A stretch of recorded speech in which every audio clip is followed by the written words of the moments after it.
रुद्रप्रयाग से इस वक्त की बड़ी खबर सामने आ रही है, जहां पर चारधाम यात्रा से पहले व्यापारियों ने बैठक की है। आपको बता दें, केदारधाम होटल ऑनर्स एसोसिएशन की ओर से ये बैठक की गई, जिसमें यात्रा व्यवस्था और स्थानीय व्यापार से जुड़े कई जो महत्वपूर्ण मुद्दे हैं उसमें विस्तार से चर्चा की गई। बैठक में व्यापारियों ने साफ तौर पर कहा कि अगर यात्रा शुरू होने से पहले उनकी मांगों पर शासन प्रशासन की ओर से कोई ठोस कार्रवाई नहीं की गई तो इसका जो खामियाजा है वो भुगतना पड़ेगा। आपको बता दें, व्यापारियों का कहना है कि जिस तरीके से मांगे उन्होंने रखी है उस पर ठोस कार्रवाई बेहद ज्यादा जरूरी है। बैठक में एसोसिएशन पदाधिकारियों ने बताया कि वो पहले भी कई बार प्रशासन को यात्रा में तय सीमित संख्या जिस तरीके से की गई है उसको खत्म करने और सड़कों के जो सुधारीकरण है उसको लेकर लगातार जोर देते रहे हैं, अवगत कराते रहे हैं, लेकिन अब तो कोई स्पष्ट आदेश या ठोस कदम इस पूरे मामले पे सामने नहीं आया है। उसी नाराजगी के बीच व्यापारियों की ओर से ये बैठक की गई, जहां पर सख्त रुख उन्होंने अपनाया है और साफ तौर पर कहा है कि जिस तरीके से यात्रा शुरू होने से पहले जो मांगे उनकी ओर से रखी गई है उस पर विचार किया जाए। देखिए, केदारधाम क्षेत्र में सभी प्रतिष्ठानों को प्राथमिकता दी जाए, व्यापारियों की ओर से साफ तौर पर कहा है। रुद्रप्रयाग से बड़ी खबर आपको बता रहे हैं, जहां पर चारधाम यात्रा से पहले व्यापारियों ने बैठक की है।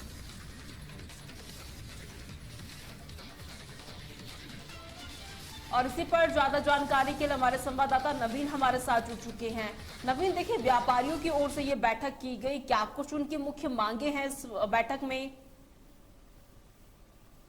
देखिए, कल जो ये बैठक हुई है उसमें जो वहाँ के व्यापारी हैं उन्होंने ये कहा है कि केदारनाथ यात्रा में कम से कम एक दिन में 1200 सिलेंडर की आवश्यकता है और प्रशासन जो है उसकी पूर्ति कराए, किसी तरह की कोई कमी न रहे। साथ ही उन्होंने जो वाहन चालक है उनके लिए व्यवस्थाएं करने की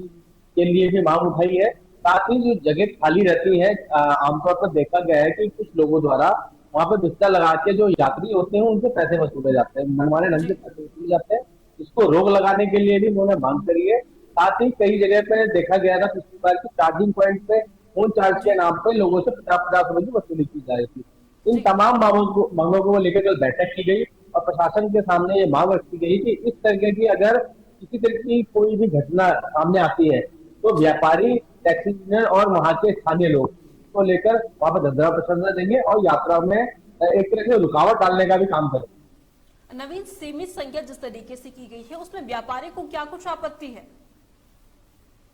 देखिए, व्यापारी कह रहे हैं कि आप यात्रियों की जो सीमा है वो सीमित कर दे रहे हैं, जिससे उनके उनके व्यापार पर बहुत व्यापक असर पड़ रहा है, व्यापार उनका कम हो रहा है। तो इस जो सीमा है उसको भी हटाने की वो लगातार मांग कर रहे हैं। जी नवीन, देखिए, सड़क के सुधारीकरण को लेकर भी काफी ज्यादा जो मांग है वो उठी है व्यापारियों की ओर से, लेकिन एक तरफ सरकार कहती है कि हर व्यवस्था का ध्यान रखा गया है, यात्रियों को कोई परेशानी नहीं होगी, व्यापारियों को कोई परेशानी नहीं होगी, तो ऐसे में सड़क का जो मुद्दा है वो क्यों फिर इतना उठ रहा है?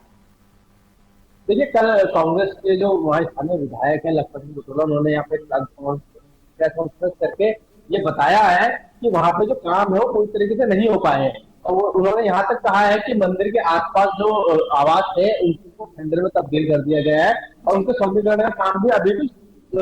एक होता है पूरा ना होना, अभी तक शुरू ही नहीं हुआ है। उन्होंने तमाम तरह के आरोप लगाए। वहीं जब ये सवाल कांग्रेस बीजेपी के कार्यकर्ताओं से, पदाधिकारियों से,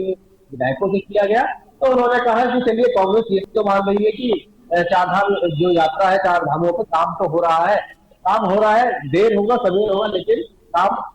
केदारनाथ बद्रीनाथ जो काम चल रहे हैं वो योजनाएं वो पूर्ण हो जाएंगी। जी नवीन, देखिए, जब बैठक यहाँ पर आयोजित की गई, व्यापारियों का साफ तौर पर कहना था कि जो मांगे हैं उनकी वो जल्द से जल्द पूरी की जाए प्रशासन की ओर से, लेकिन जिस तरीके से काफी ज्यादा सड़क को लेकर तो मुद्दा है ही, क्योंकि उनका साफ तौर पर कहना है कि सड़क को लेकर जल्द से जल्द जो सड़क है वो ठीक कर दी जाए, प्रतिष्ठान बंद करने की चेतावनी भी उनकी ओर से दी गई। अगर ऐसा होता है तो चारधाम यात्रा पर कितना असर इसका पड़ेगा? देखिए, कहीं ना कहीं इससे चारधाम यात्रा पे भी और इसका एक उत्तराखंड के पर्यटन जो तीर्थाटन है उस पर भी एक व्यापक असर पड़ेगा, क्योंकि जब मूलभूत सुविधाएं ही उपलब्ध नहीं होंगी, सड़कें नहीं होंगी, सड़कों पे आए सड़कें न होने से ही दुर्घटनाएं होती हैं। इसको लेकर कल लखपत सिंह बुटोला ने भी इसमें आरोप लगाए हैं कि कई जगह पे जो सड़कें हैं वो 3 मीटर तक टूट चुकी है और उसका भी ना तो नवीनीकरण हुआ है ना कार्य शुरू किया गया है। तो ये जो सड़क की मांग है ये व्यापारियों के भी और आम लोगों की मांग चली आ रही है, लेकिन इसको लेकर कल डीएम ने भी इसका निरीक्षण किया। अधिकारियों को लगातार वो निर्देश दे रहे हैं कि ये काम जल्द से जल्द पूरे, लेकिन निर्देश देने के बाद भी मुख्यमंत्री खुद इसकी मॉनिटरिंग कर रहे हैं, इसके बावजूद भी जो कार्य है वो अभी जी पूरे नहीं हो पा रहे हैं और धीमी गति से जो है कार्य चल रहे हैं। नवीन, देखिए पार्किंग को लेकर भी काफी ज्यादा आपत्ति व्यापारियों की ओर से दर्ज कराई गई है, तो क्या पार्किंग की सही तरीके से व्यवस्थाएं नहीं है? नहीं, देखिए व्यवस्थाएं पार्किंग की बना दी गई है, कुछ अभी अधूरी है, उन पर कार्य चल रहा है, इसको लेकर भी है। और मैंने जैसा आपको बताया कि कई बार क्या होता है कि पार्किंग जैसे यात्रियों की जो सीमा है वो सीमित है,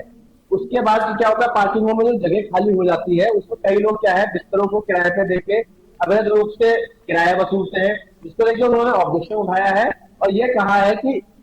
जो पार्किंग की अभी व्यवस्थाएं चल रही हैं उनको जल्द से जल्द पूरा कर लिया जाए, क्योंकि जो चारधाम यात्रा शुरू होने में मतलब पिछले दिन 19 अप्रैल से ही जो है चारधाम यात्रा शुरू हो जाएगी, उसको देख कहीं ना कहीं व्यापारियों को अभी टैक्सी चालकों को भी इसका व्यापक असर पड़ेगा। अगर गाड़ी खड़ी करने की जगह नहीं होगी तो उनको भी काफी दिक्कतों का सामना करना पड़ेगा और यात्रियों को भी इसका सामना करना पड़ेगा। नवीन, देखिए मांगे तो काफी ज्यादा है व्यापारियों की और साथ ही रोष भी काफी ज्यादा पड़ रहा है, तो ऐसे में क्या प्रशासन की अभी तक कुछ प्रतिक्रिया सामने आई है? क्योंकि अभी कुछ ही दिनों बाद चारधाम यात्रा का आगाज हो जाएगा।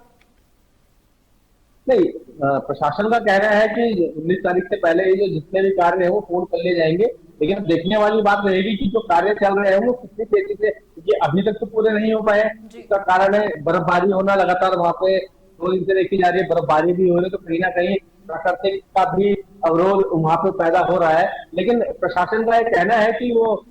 चारधाम यात्रा शुरू होने से पहले ये जो कार्य है इनको पूर्ण कर लेंगे और इससे यात्रा में किसी तरह की कोई भी परेशानी की स्थिति नहीं बनेगी। जी बहुत बहुत शुक्रिया नवीन, हमारे साथ जुड़ने के लिए, तमाम जानकारी साझा करने के लिए बहुत बहुत शुक्रिया आपका।